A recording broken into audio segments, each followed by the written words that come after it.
Good morning class. જય સ્વામિનારાયણ. ધોરણ 11 commerce, unit number 2 ધંધાકીય સેવાઓ 1, જેમાં પ્રશ્ન નંબર 4.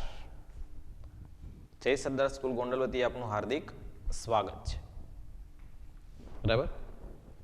વીમાના પ્રકારોની આકૃતિ સહિત સમજાવો. બરાબર. પ્રશ્ન નંબર 4 ની આપણે શરૂઆત કરીએ છીએ. વીમાના પ્રકારો આકૃતિ સહિત સમજાવો. બરાબર. હવે આપણે વાત કરીએ એમાં કે ભાઈ આ આકૃતિનો જે પ્રશ્ન છે હંમેશા માટે યાદ રાખજો કે બોર્ડની અંદર પણ પહેલી પ્રાયોરિટી તમારે કોને આપવાની, તો કે આકૃતિને જ આપવાની, કારણ કે આકૃતિ છે એનાથી તમારો પ્રશ્ન છે વ્યવસ્થિત તમને દેખાય છે. બીજું, આ પ્રશ્નની અંદર તમે આકૃતિવાળો પ્રશ્ન તમે સિલેક્શન કરો છો એમાં તમને વધુમાં વધુ માર્ક્સ આવવાનો પ્રયાસ થઈ શકે. શું કામે? કારણ કે એ જે પ્રશ્ન છે એ પ્રશ્નની અંદર તમારે વધુમાં વધુ માર્ક તમે કવર કરી શકો એટલા માટે, કારણ કે આકૃતિના જે કંઈ માર્ક્સ હોય છે લગભગ 1 કે 1.5 માર્ક જેવું હોય છે. પછી જેવી આકૃતિ, ઘણીવાર અડધા માર્ક્સની પણ આકૃતિ હોઈ શકે, નાની એવી આકૃતિ હોય, નામ નિર્દેશ ઓછું હોય તો એમાં આકૃતિના પ્રમાણમાં માર્ક્સનું કવર પણ ઓછું હોય. તો આકૃતિનો પ્રશ્ન છે એને પહેલી પ્રાયોરિટી તમારે આપવાની. કોઈ પણ સબ્જેક્ટની અંદર જ્યારે આકૃતિ વાઇઝ જ્યારે તમને પ્રશ્ન પૂછવામાં આવે તો એ પ્રશ્નની અંદર હંમેશને માટે પહેલા આકૃતિ છે એને પ્રાયોરિટી આપો. બરાબર. ચાલો, ઓકે. એટલે વીમાના પ્રકારો આકૃતિ સહિત સમજાવો, નવો પ્રશ્ન. બરાબર. પ્રશ્ન નંબર 4. ક્વેશ્ચન નંબર 4 હું લખું છું. વીમાના પ્રકારો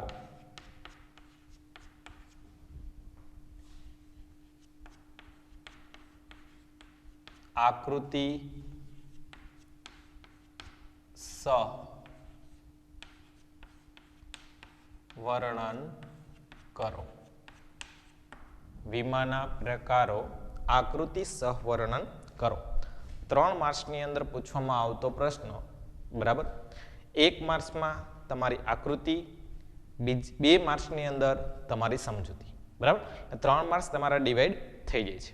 હવે એક મિત્રો યાદ રાખજો કે પ્રશ્નનું માર્કિંગ છે હંમેશા ડિવાઇડેડ હોય છે. કે ઘણીવાર એવા પણ પ્રશ્નો હોય છે કે સાહેબ એક પ્રશ્ન લખી તો પૂરેપૂરા 3 માર્ક્સ જ આવે, એવું નથી હોતું. બરાબર. તમે જે પ્રશ્ન પૂછવામાં આવેલો છે એના ઉપર ડિપેન્ડ કરે છે. પ્રશ્ન તમને એવો પૂછવામાં આવેલો છે કે ભાઈ વીમો એટલે શું ને તેના સિદ્ધાંતો જણાવો, તો વીમાનો 1 માર્ક, જણાવો છો એનો 1 માર્ક, સમજૂતી આપો છો એનો 1 માર્ક. એટલે આ રીતના સ્ટેપ બાય સ્ટેપ તમારા માર્ક છે ડિવાઈડ થઈ જાય છે અને આ રીતના તમને માર્ક સિસ્ટમ આપવામાં આવતી હોય છે બોર્ડના રૂલ્સ પ્રમાણે. બરાબર. તો હંમેશા માટે યાદ રાખો, દરેક સ્ટેપ બાય સ્ટેપ દરેક મુદ્દાને વર્ણવવાનો પ્રયત્ન કરો. બરાબર. એટલે આપણી પાસે પ્રશ્ન છે અહીંયા કે વીમાના પ્રકારો આકૃતિ સહ વર્ણન કરો. 3 ગુણની અંદર પૂછવામાં આવતો પ્રશ્ન, ખાસ યાદ રાખજો. વીમાના પ્રકારો આકૃતિ સહ વર્ણન કરો. બરાબર. આપણે દર વખતે લખીએ છીએ એ રીતના એક લીટી તો આપણે કોમન લખીએ જ છીએ. શું? બરાબર.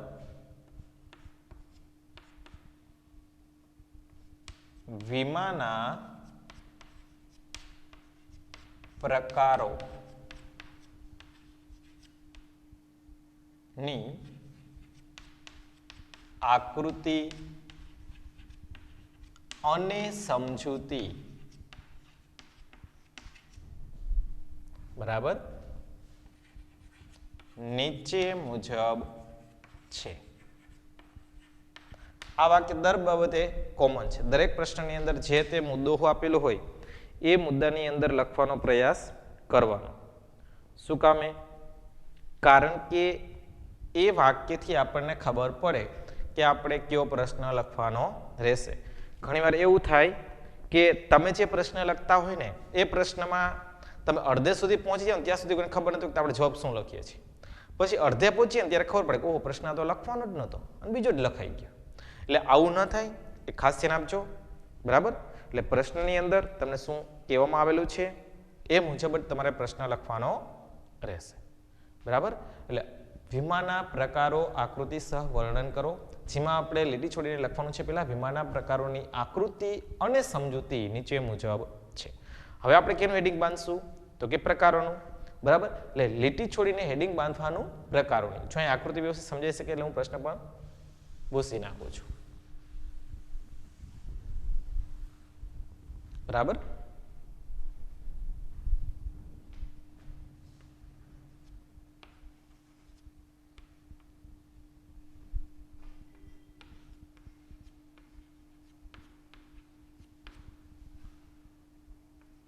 વીમાના પ્રકારો આપણે બોક્સ કરી નાખશું વ્યવસ્થિત.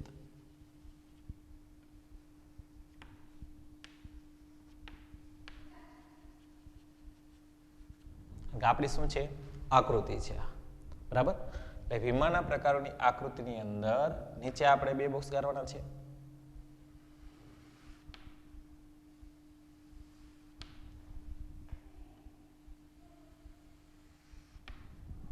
બરાબર. હવે આ બે બોક્સ છે એની નીચે આપણે એક બોક્સ કાઢવાનું છે.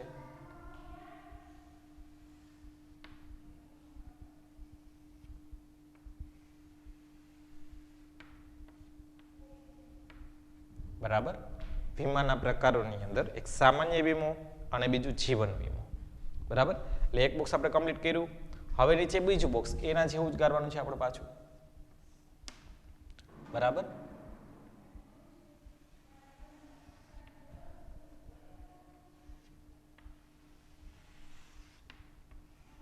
બરાબર. હવે ધ્યાન આપજો, આ બોક્સની નીચે છે એ 3 બોક્સ આવશે, અહીંયા છે એ 2 બોક્સ આવશે, બરાબર. એટલે બરાબર મિડલની અંદર ફરીવાર આપણે ધ્યાન આપશું.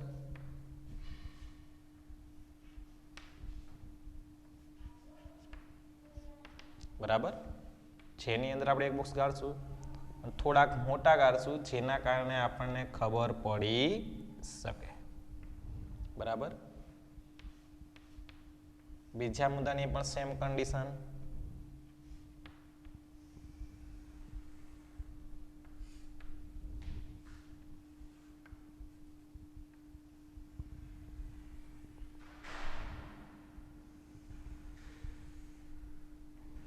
ત્રણ મુદ્દા, બરાબર. હવે જે આપણે ભાગ પાડવાનો છે એમાં 2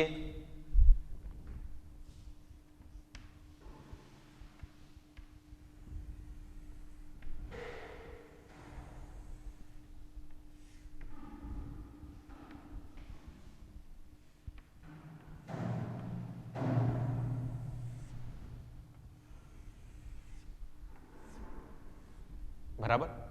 હવે જો પ્રકારોમાં ખાસ ધ્યાન આપજો બેટા, તમારી પાસે જે આકૃતિ છે એ આકૃતિ કઈ રીતના બને છે એ ખાસ જુઓ, બરાબર. અને આકૃતિના આધારે જ આપણે કામ આગળ વધારવાનું છે, બરાબર. આકૃતિ આવડશે એટલે સમજૂતી ઓટોમેટિક આવડશે, બરાબર. એટલે મુદ્દા ઉપર ખાસ ધ્યાન આપો, બરાબર. આકૃતિ હંમેશા માટે ચોખ્ખી લખવાની આદત રાખો. જેટલી આકૃતિ તમારી સારી એટલા માર્ક્સ તમને મળવા પાત્ર રહેશે, બરાબર. વીમાના પ્રકારો આકૃતિ જોઈએ આપણે તો આમ જોવા જઈએ તો વીમાના મુખ્ય 2 પ્રકાર પડે છે, બરાબર. જેની અંદર એક જીવન વીમો અને બીજું સામાન્ય વીમો, બરાબર. હવે સામાન્ય વીમા અને જીવન વીમાની વાત કરીએ તો, બરાબર, એક સામાન્ય વીમો છે. પહેલો મુદ્દો સામાન્ય વીમો, બરાબર. બીજું જીવન વીમો. રેડી? કેટલા પ્રકાર પડ્યા મુખ્ય? 2. એક સામાન્ય વીમો અને બીજું જીવન વીમો. ફરીવાર વીમાના મુખ્ય કેટલા પ્રકાર પાડવામાં આવ્યા તો કે 2 પ્રકાર પાડવામાં આવ્યા. એક સામાન્ય વીમો અને બીજું જીવન વીમો. જેની અંદર માલની હેરફેરનો વીમો, આગનો વીમો અને અન્ય વીમો. પહેલો મુદ્દો, બરાબર.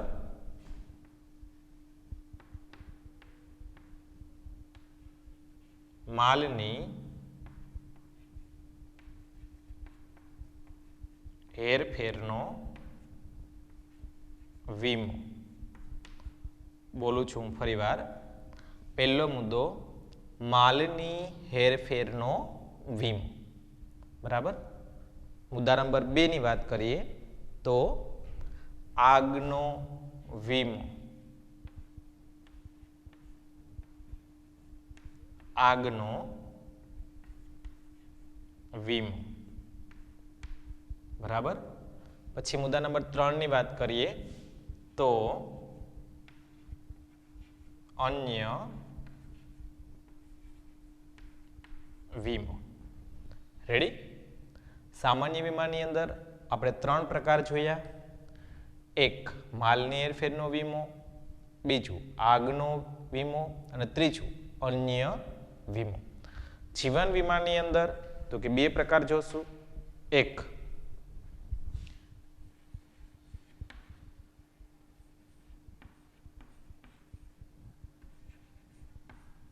જિંદગીનો વીમો, બીજું હયાતીનો વીમો. બરાબર. જીવન વીમાના કેટલા પ્રકાર જોવા મળે છે તો કે 2 પ્રકાર જોવા મળે છે. એક જિંદગીનો વીમો અને બીજો હયાતીનો વીમો. બરાબર. એટલે આકૃતિ છે એને વ્યવસ્થિત સમજવાનો પ્રયત્ન કરવાનો, કારણ કે આકૃતિના આધારે તમે એની સમજૂતી આપી શકો છો. પ્રશ્ન આપણો શું હતો એ પહેલા યાદ રાખજો કે વીમાના પ્રકારો આકૃતિ સહિત વર્ણન કરો. બરાબર. તો આપણે આઈડિંગ બાંધવાનું, આકૃતિ. બરાબર. પછી આકૃતિ નીચે આપણે દોરવાની રહેશે, જેની અંદર આપણે લખ્યું વીમાના પ્રકારો. બરાબર. પછી વીમાના પ્રકારો નીચે આપણે 2 ભાગ પાડ્યા. એક સામાન્ય વીમો અને બીજું જીવન વીમો. સામાન્ય વીમાની અંદર આપણે 3 ડિવાઇડ ભાગ પાડી દીધા. એક માલની હેરફેરનો વીમો, 2 આગનો વીમો, 3 અન્ય વીમો. બરાબર. બીજા ભાગની અંદર વાત કરીએ જીવન વીમાની અંદર, જેમાં એક જિંદગીનો વીમો અને ત્રીજો મુદ્દો હયાતીનો વીમો. બરાબર. ફરીવાર મિત્રો યાદ રાખજો, વીમાના પ્રકારો કે જેની અંદર આપણે 2 મુદ્દાઓની ચર્ચા કરશું, સામાન્ય વીમો અને જીવન વીમો. સામાન્ય વીમાની અંદર 3 ભાગ, જીવન વીમાની અંદર 2 ભાગ. એટલે આકૃતિ આવડશે એટલે ઓટોમેટિક તમને આગળનો પ્રશ્ન પણ લખતા આવડશે. બરાબર. એટલે આકૃતિ છે એ આપણા માટે સૌથી ઇમ્પોર્ટન્ટ બાબત રહેશે. બરાબર. ફરીવાર તમને આવો પ્રશ્ન પૂછી શકાય કે વીમો એટલે શું અને વીમાના પ્રકારોની આકૃતિ સહિત સમજૂતી આપો. તો આપણે શું લખવાનો છે? અર્થ લખવાનો છે, પછી આકૃતિ દોરવાની છે અને પછી આપણે સમજૂતી આપવાની રહેશે. પણ તમને એવું પૂછે કે વીમાના પ્રકારોની આકૃતિ સહ વર્ણન કરો, તો તમારે શું લખવાનું? વીમાના પ્રકારો અને તેની આકૃતિ. જો તમને એવું પૂછે કે ભાઈ સામાન્ય વીમો સમજાવો, તો 3 ભાગ તમારે સમજાવવાના રહેશે. તમને એવું પૂછે કે જીવન વીમો સમજાવો, તો તમારે જિંદગીનો વીમો અને હયાતીનો વીમો સમજાવવાનો રહેશે. રેડી? ચાલો, ઓકે. હવે આપણે વાત કરીએ સમજૂતીની. બરાબર. આકૃતિ બરાબર ધ્યાન આપજો. વીમાના પ્રકારોની આકૃતિ.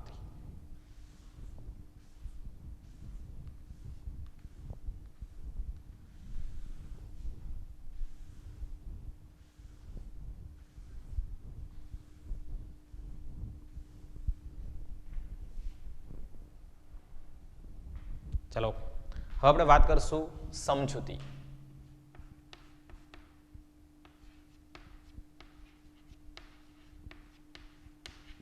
બરાબર. વીમાના પ્રકારોની સમજૂતી. મેં તમને પહેલા પણ કીધું કે જો તમને આકૃતિ આવડશે ને તો તમને તો કે ભાઈ વીમો છે એ ની સમજૂતી તમને આવડશે. બરાબર. હવે આપણે લખવાનું સમજૂતીમાં કઈ રીતના લખવાની મેથડ છે, એમાં ખાસ ભૂલ ન થાય. બરાબર. નીચે લખવાનું વીમાના મુખ્ય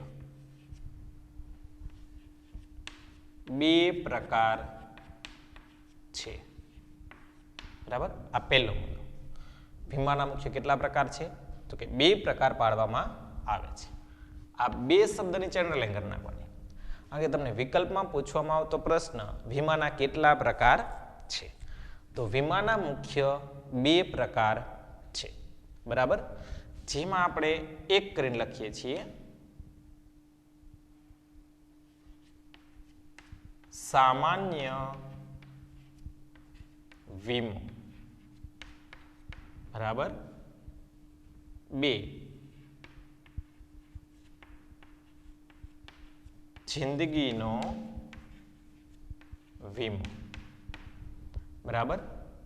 જો જે આકૃતિ છે એ જ આપણે દર્શાવીએ છીએ, બીજું કઈ દર્શાવતા નથી. મેં તમને પહેલા પણ કીધું હતું કે આકૃતિ આવડશે એટલે તમને સમજૂતી ઓટોમેટિક આવડશે, બરાબર. ઉપર લખ્યું એમ આપણે કે વીમાના મુખ્ય બે પ્રકાર છે અથવા તો જોવા મળે છે, એક સામાન્ય વીમો અને બીજું જિંદગીનો વીમો, બરાબર. હવે આપણે એ લખવાનું છે, પાછું લીટી છોડીને લખજો, ભૂલાય નહીં. સામાન્ય વીમાના ત્રણ પ્રકાર પડે છે. સામાન્ય વીમાના ત્રણ પ્રકાર પડે છે, બરાબર. જેમાં આપણે લખીએ છીએ એ માલની હેરફેરનો વીમો, માલની હેરફેરનો વીમો. બી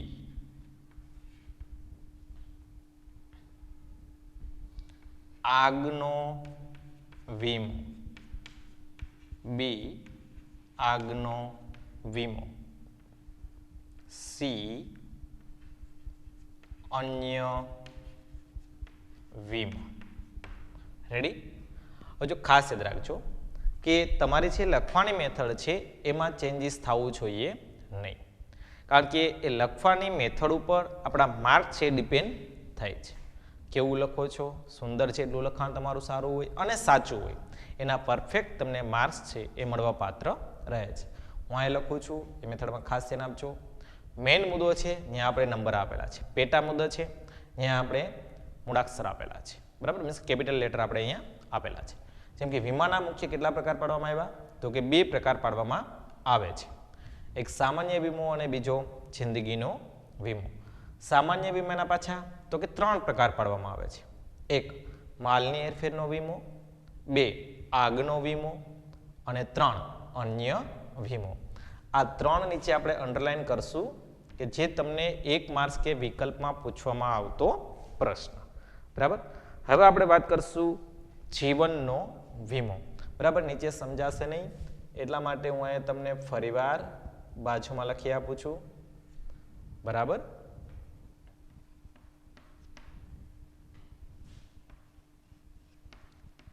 જિંદગીના વીમાના બે પ્રકાર છે, બરાબર. બેની નીચે અંડરલાઈન કરશું આપણે અહીંયા. હવે જો જેમ અહીંયા લખ્યું એમ જ, બરાબર. જિંદગીના વીમાના કેટલા પ્રકાર કીધા હતા આપણે? તો કે બે. મેં તમને પહેલા પણ કીધું હતું કે આકૃતિ આવડશે એટલે તમને પ્રશ્ન ઓટોમેટિક આવડી જશે, બરાબર. એ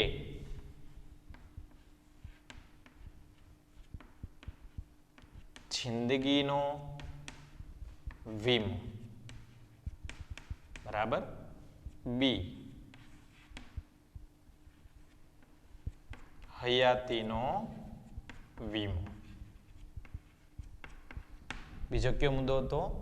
હયાતીનો વીમો. એક જિંદગીનો વીમો અને એક હયાતીનો વીમો. આટલું થઈ જાય પછી તમારે એક વાક્ય કોમન લખી નાખવાનું પેરેગ્રાફ પાડીને. આમ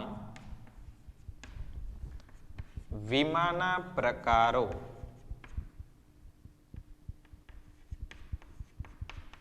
આમ વીમાના પ્રકારો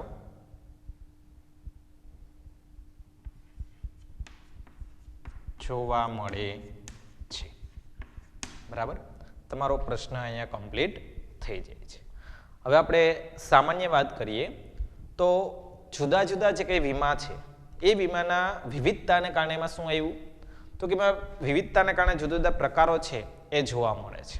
બરાબર, તો કઈ રીતના પ્રકારો જોવા મળે છે એની આપણે વિસ્તૃત સમજૂતી જોઈએ. તો કે ભાઈ વીમાના છે મુખ્ય કેટલા પ્રકાર પાડવામાં આવ્યા તો કે 2 પ્રકાર પાડવામાં આવ્યા. એક સામાન્ય વીમો અને બીજું જિંદગીનો વીમો. તો સામાન્ય વીમાની અંદર તો કે માલની હેરફેર, આગનો વીમો અને અન્ય વીમા જેવા એનો સમાવેશ કરવામાં આવે છે. બરાબર, હવે ત્રણ શું બતાવે આપણે માલની હેરફેર યાદ રાખજો. માલની હેરફેર જુદી જુદી રીતે કરવામાં આવતી હોય છે. જેમ કે જળ, જમીન, પાઇપ, પશુ, માનવ, આ દરેક દ્વારા માલની હેરફેર કરી શકાય છે. પણ દરેકમાં તમે જુઓ શું જોવા મળે તો કે જોખમ જોવા મળે. એ જોખમની સામે રક્ષણ મેળવવું જરૂરી બને છે. જો ફરીવાર આપણે આગળ મુદ્દો શીખી ગયા છીએ એનો એ જ મુદ્દો આપણે સમજીએ પાછો કે કોઈ પણ વીમા કંપની પાસેથી તમે વીમો ઉતરાવો તો જોખમ નહીં થાય એવું શક્ય બનતું નથી. પણ જોખમ સામે જે તમને નુકસાન થાય છે એ નુકસાન સામે વળતર આપવાનું કામ કોણ કરે છે તો કે વીમા કંપની કરે છે. બરાબર ને, જોખમ ટાળતો નથી પણ શું થાય છે તો કે એ જોખમને કારણે તમને કંઈ પણ નુકસાન થશે તો એ નુકસાન સામે તમને વળતર આપવાનું કામ તો કે વીમા કંપની કરે છે. અહીંયા જોઈએ તો સામાન્ય વીમાની અંદર પહેલો મુદ્દો તો માલની હેરફેરનો વીમો. માલની હેરફેર મેં તમને કીધું કે અનેક પ્રકારે થાય. જળમાર્ગ દ્વારા થાય, જમીન માર્ગ દ્વારા થાય. જમીન માર્ગમાં પાછું 2 રીતે થાય, એક સડક માર્ગ દ્વારા થાય અને બીજું રેલ માર્ગ દ્વારા થાય. તો આવી જુદી જુદી રીતે માલની હેરફેર કરવામાં આવે છે અને દરેક માલની હેરફેર કરવામાં આવે ત્યાં કોઈને કોઈ પ્રકારની નુકસાન થવાની સંભાવના રહે. પહેલી બાબતની વાત કરીએ જળમાર્ગ દ્વારા. કદાચ એવું પણ બને કે સ્ટીમર છે ઊંધું પણ વળી જાય, સ્ટીમર છે હોડી છે કોઈ પણ બીજા સ્ટીમર સાથે અથડાઈ પણ જાય, ટેકનિકલ કોઈ ફોલ્ટ આવે ને દરિયામાં ડૂબી પણ જાય તો આ એક સંભવિત નુકસાન છે જળમાર્ગ દ્વારા. જમીન માર્ગની વાત કરીએ તો સડક માર્ગમાં આપણે જોઈએ જમીન માર્ગમાં 2 પેટા ભાગ પડશે, સડક માર્ગ અને બીજો રેલ માર્ગ. તો સડક માર્ગની અંદર ટ્રક જેમાં તમે માલ સામાનની હેરફેર કરો છો અથવા તો કોઈ અન્ય સાધન દ્વારા તમે માલ સામાનની હેરફેર કરો છો તો આકસ્મિક સંજોગોની અંદર ટ્રકનું એક્સિડન્ટ થાય, પલટી ખાઈ જાય તો પણ નુકસાન થાય તો એમાં પણ જોખમ જોવા મળે છે. બીજી વસ્તુની વાત કરીએ તો ટ્રેન માર્ગ દ્વારા, રેલ માર્ગ દ્વારા તો ટ્રેનના ડબ્બા છે એ પડી જવા, આકસ્મિક સંજોગોની અંદર ટેકનિકલ કોઈ ફોલ્ટ આવવો તો ચોરી થવી, લૂંટફાટ થવી એ પણ એક પ્રકારનો એક નુકસાન જ છે. તો એ જમીન માર્ગ હતું માલની હેરફેર કરવા માટે. બરાબર, જળ, જમીન, પાઇપલાઇન દ્વારા પણ માલ સામાનની હેરફેર થાય. બરાબર, એમાં પણ ઘણીવાર નુકસાન થાય. પશુબળ દ્વારા પણ માલ સામાનની હેરફેર કરવામાં આવે. તો આમ જુદા જુદા પ્રકારે માલ સામાનની હેરફેર થાય છે. તો આવા માલ સામાનની હેરફેર કરો છો ત્યારે કોઈ પણ પ્રકારનું જોખમ જોવા મળે તો એની સામે રક્ષણ મેળવવા માટે તમે જે વીમો ઉતરાવો છો એને શું કહેવાય તો કે માલની હેરફેરનો વીમો. પછી વાત કરીએ આગનો વીમો. તો આગના વીમાની અંદર પણ એવું જોવા મળશે કે દાખલા તરીકે કોઈ પણ વસ્તુ છે તમે રાખો છો અને અચાનક એ વસ્તુમાં આગ લાગી જાય તો આગ લાગવાના કારણે પણ ઘણીવાર છે વસ્તુમાં નુકસાન થવાની શક્યતા રહે છે. જેમ કે ગોડાઉન તમારો માલ સામાનનો ભરેલો હોય ને અચાનક આગ લાગે તો શું થાય તો કે નુકસાન થયું કહેવાય. તો આ નુકસાન સામે રક્ષણ મેળવવા માટે તમારે વીમો ઉતરાવવો પડે છે. બરાબર, આગ લાગવાના કારણો કુદરતી પણ હોઈ શકે અને માનવ સર્જિત પણ હોઈ શકે. જેમ કે શોર્ટ સર્કિટ છે એ માનવ સર્જિત છે. બરાબર, શોર્ટ સર્કિટ છે એ કુદરતી છે. ઘણીવાર આવું પણ થઈ શકે. બરાબર, કે ટેકનિકલ કોઈ ફોલ્ટ આવ્યો. આપણે આદિમાનવ હતો તો તમને ખબર છે કે એ શું કરતો હતો તો કે જંગલની અંદર રહેતો, અચાનક એને જોયું કે 2 જે ડાળીઓ હતી એ અથડાણી અને 2 વચ્ચે ઘર્ષણ થયું જેના કારણે આગ ઉત્પન્ન થઈ. તો આ કુદરતીથી ત્યાં કોઈ હલાવા નથી ગઈ ડાળી, ચાલો 2 વ્યક્તિ ડાળી હલાવી એમાંથી ઘર્ષણ થયું આગ લાગી ગઈ. પણ એમાંથી માનવે શીખવું, આદિમાનવે શીખવું હતું ને કે જો 2 પથ્થરને ઘસવામાં આવે ને તો પણ આગ લાગશે. બરાબર, અને એમાંથી આગની એક સંશોધન આગનું એક સંશોધન થયું અને આગની જરૂરિયાત ઊભી થઈ ગઈ. તો આ એક પ્રાચીન સમયની વાત છે જે આપણે ભૂતકાળમાં આપણે જવું નથી, બરાબર. એટલે કે આગનો વીમો, આગના કારણે પણ નુકસાન થાય તો તમે આગનો વીમો ઉતરાવી શકો છો. બીજું અન્ય વીમો. અન્ય વીમાની અંદર શું થાય તો કે વિશિષ્ટ વીમા આવે, જેમ કે કલાકાર હોય, કોઈ કામદાર હોય, બરાબર, કોઈ ઉદ્યોગપતિ હોય, કોઈ ડોક્ટર હોય.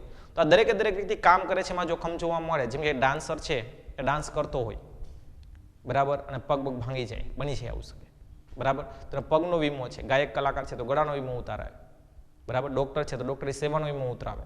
તો આ પ્રકારના જે કંઈ વીમાઓ છે એને શું કહેવાય તો કે અન્ય વીમા તરીકે ઓળખવામાં આવે છે. એટલે સામાન્ય રીતે વાત કરીએ તો વીમાના મુખ્ય બે પ્રકારોની અંદર એક સામાન્ય વીમો અને બીજો જિંદગીનો વીમો. સામાન્ય વીમાની અંદર જોઈએ તો ત્રણ પ્રકારો પડ્યા: માલની હેરફેરનો વીમો, આગનો વીમો અને અન્ય વીમો. હવે વાત કરીએ આપણે એના પછીનો મુદ્દો તો કે જિંદગીનો વીમો. જિંદગીના વીમાની અંદર મુખ્ય બે પ્રકાર જોવા મળે છે. એક જિંદગીનો વીમો અને બીજું હયાતીનો વીમો. આપણે પ્રશ્ન એમ થાય ભાઈ જિંદગી અને હયાતીનો કઈ જાજો ડિફરન્સ તો નથી, પણ હા છે, યાદ રાખજો. જિંદગી એટલે તમે મરી જાવ ત્યાં સુધી, એક્સપાયર થઈ જાવ ત્યાં સુધી તમારે વીમો આપવો પડે. હયાતીનો વીમો શું થયું કે નક્કી કરેલો સમયગાળો હોય કે આ સમયગાળાથી આ સમય દરમિયાન મૃત્યુ પામશે, બરાબર. તો એવા સમયગાળા દરમિયાન જો કોઈ વ્યક્તિ મૃત્યુ પામી જાય તો એની રકમ છે એ કોઈને કોઈ વ્યક્તિઓને આપી દેવામાં આવતી હોય છે, બરાબર. કે દાખલા તરીકે કોઈ વીમો ઉતરાવેલ હોય અને મૃત્યુ થઈ જાય તો વીમાની સંપૂર્ણ રકમ એના વારસદારને આપી દેવામાં આવે. તો આવી જે રકમ છે એને શું કહેવાય તો કે પહેલો મુદ્દો આપણે કહેવાનું એમ જિંદગીનો વીમો. બીજી વસ્તુની વાત તો કે ભાઈ હયાતીનો વીમાની અંદર શું થતું હતું કે કોઈ પણ વીમાધારક નક્કી કરેલી મુદત પહેલા, બરાબર, મૃત્યુ પામે તો વીમાની સંપૂર્ણ રકમ છે વીમાધારકને આપી દેવામાં આવે. તો શું કહેવાય એને હયાતીનો વીમો. જો અહીંયા જિંદગીનો જે કંઈ વીમો છે એ જિંદગીના વીમાની અંદર વીમાધારક છે એક્સપાયર થઈ જાય છે તો એની રકમ છે એ વીમા કંપની એના વારસદારને આપે છે, બરાબર. આપણે એક્ઝામ્પલ તરીકે વાત કરીએ અહીંયા.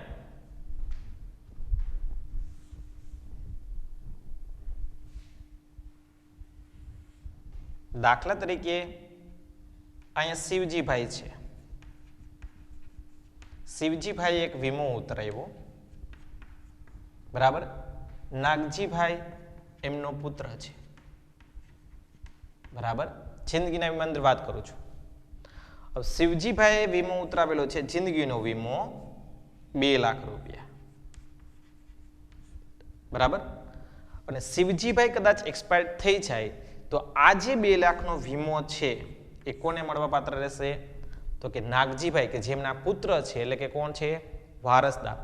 એ નાગજીભાઈને 2 લાખનો વીમો છે વીમા કંપની રકમ એમને પરત કરી આપે છે. કે જ્યારે વીમાધારક કોઈ પણ એક્સપાયર થઈ જાય તો વીમાની સંપૂર્ણ રકમ એના વારસદારને આપી દેવામાં આવે તો એને શું કહેવાય તો કે જિંદગીનો વીમો, બરાબર. જિંદગીના વીમાના મુખ્ય 2 પ્રકાર જેમાં આપણે વાત કરી, બરાબર. જીવન વીમાના આપણે 2 પ્રકાર પડ્યા, સોરી અહીંયા જીવન વીમો, જિંદગીનો નહીં પણ જીવન વીમો, બરાબર. જીવન વીમાના આપણે 2 પ્રકાર પડ્યા કે જેની અંદર જિંદગીનો વીમો અને બીજો હયાતીનો વીમો. જેમાં શું થતું હતું કે કોઈ પણ વીમાધારક મૃત્યુ પામે છે તો વીમાની સંપૂર્ણ રકમ એના વારસદારને આપી દેવામાં આવે છે. તો આવી જે રકમ મળે છે એને શું કહેવાય તો કે જિંદગીનો વીમો, બરાબર. પછી વાત કરીએ હયાતીનો વીમો. આનું આ જ ઉદાહરણ આપણે રાખીએ છીએ અહીંયા, બરાબર. શિવજીભાઈ છે એને એવું વિચાર્યું કે 5 વર્ષ માટે મારે વીમો ઉતારવો છે, બરાબર. અને 5 લાખ રૂપિયાનો. કેટલા વર્ષ માટે 5 વર્ષ માટે એને વીમો ઉતરાવ્યો. કેટલા રૂપિયા માટે તો કે 5 લાખ માટે, બરાબર. હવે અહીંયા સમજો સૌથી મેન અને ઇમ્પોર્ટન્ટ મુદ્દો શું ઉતાર્યું છે ને અહીંયા 5 લાખનો વીમો ઉતારેલો છે. કેટલા વર્ષ માટે તો કે 5 વર્ષ માટે, બરાબર. હવે આપણે અહીંયા સમજીએ કે આ જે વ્યક્તિ છે એ વ્યક્તિએ 5 વર્ષ માટે વીમો ઉતરાવેલ છે. કેટલા વર્ષ માટે 5 વર્ષ માટે અને 5 લાખ રૂપિયાનો વીમો ઉતરાવેલ છે. કોણ હતું અહીંયા તો કે શિવજીભાઈ. વીમા કંપની પાસે 5 વર્ષ માટે 5 લાખનો વીમો ઉતરાવ્યો. વારસદાર કોણ છે તો કે નાગજીભાઈ, કે જેમનો પુત્ર છે, બરાબર. હવે શું થાય છે, નક્કી કરેલી મુદત પહેલા જો આપણે ડેફિનેશનમાં જઈએ પાછા કે નક્કી કરેલી મુદત પહેલા જો કોઈ વીમા ધારક એક્સપાયર થઈ જાય તો બાકીની રકમ એના વારસદારને આપી દેવામાં આવે છે. તો આ જે રકમ વધે છે, આ જે રકમ આપવામાં આવે છે એને શું કહેવાય, તો કે હયાતીનો વીમો. બરાબર, કેટલી મુદત હતી અહીંયા, 5 વર્ષ. બરાબર, હવે વીમા ધારક છે એ તો વીમો છે એ ઉતરાવેલ હતો, વીમા પ્રીમિયમ પણ ધીરે ધીરે ભરતો હતો. બરાબર, પણ જિંદગી છે એ કઈ નક્કી તો હોતી નથી, ક્યારે ટિકિટ કપાઈ જવાની છે એમ. બરાબર, એનું કોઈ સ્ટાન્ડર્ડ હોતું નથી, એ તો ગમે ત્યારે કટ ઓફ ડેટ થઈ જાય. બરાબર, એમ આ શિવજીભાઈએ નક્કી કીધું 5 વર્ષ સુધી કંઈ થવાનું નથી, એટલે 5 વર્ષ માટે વીમો ઉતરાવ્યો ને. પણ બને છે એવું 1 વર્ષ, 2 વર્ષ, 3 વર્ષ અને ચોથા વર્ષે તો કે ડેટ થઈ ગયું. કોનું, તો કે ભાઈ શિવજીભાઈનું. કેટલા વર્ષ બાકી હતું, તો કે 1 વર્ષ બાકી હતું.